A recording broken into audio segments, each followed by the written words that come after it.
আসসালামু আলাইকুম। কেমন আছেন আপনারা? আজকে আমি তৈরি করে দেখাবো চিকেন স্যুপ। ঠান্ডার দিনে এই স্যুপটা খেতে খুব ভালো লাগে।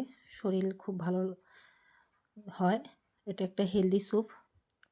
দেখতেও যেমন সুন্দর, খেতেও খুব মজাদার। প্রথমে আমি এক পিস চিকেন নিব, বুকের মাংস নিয়েছি। টিস্যু দিয়ে খুব ভালোভাবে মাংসটাকে পানি মুছে নিলাম আর কি। পানি মুছে নেওয়ার পর মাংসটা আমি ছোট ছোট পিস করে কেটে নিব। কেটে নিয়ে আমি একটা ফ্রাই প্যানে পিস করা মাংসটা দিয়ে দিব। আর 3টা ডিমের কুসুম নিব, সাদা অংশটা নেওয়া যাবে না, সেটা রেখে দিয়েছি। তারপরে আমি হাফ চামচ শুকনো মরিচের গুঁড়া নিব। প্রায় 2 থেকে 3 চামচের মতো চিনি নিব। 3 চামচ কর্নফ্লাওয়ার নিব।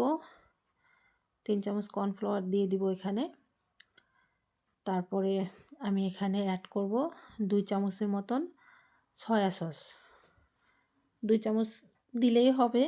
আর লবণের পরিমাণটা খুব সামান্য দিব, কারণ সয়া সস দেওয়া আছে। আর এখানে এখন 2 থেকে 3 চামচের মতো টমেটো সস দিব। আর 2 পিস লেবু চিপড়াই দিব।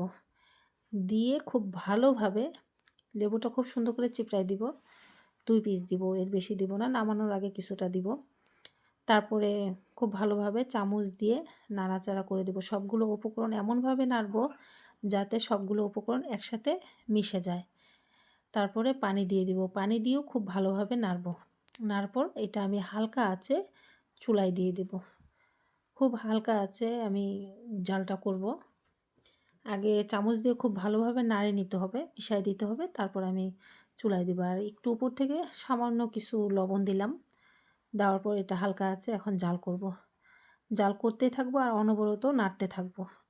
আমার এটা প্রায় হয়ে আসছে। এখন নামানোর আগে উপর থেকে কিছু কাঁচামরিচ দিলাম আর একটু গোলমরিচের গুঁড়া দিলাম। এখানে সাদা গোলমরিচের গুঁড়ো আপনারা দিতে পারেন, তো আমি কালোটা অ্যাড করছি। এই দেখুন আমার স্যুপ রেডি হয়ে গেছে, কি সুন্দর হয়েছে, তৈরি হয়ে গেছে গরম গরম স্যুপ।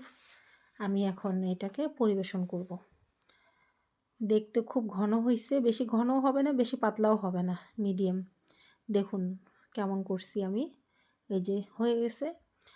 আর এই স্যুপটা কিন্তু আমি তৈরি করি নাই, আমার বান্ধবী করছে, ওর কাছ থেকে আমি শিখাই নিছি। এই দেখুন আমার রেডি হয়ে গেছে স্যুপটা। কেমন হয়েছে অবশ্যই আপনারা জানাবেন। আর খেতেও খুব সুন্দর ছিল, আমাদের তো খুব ভালো লাগছে। এই যে ঘনত্ব। আল্লাহ হাফেজ।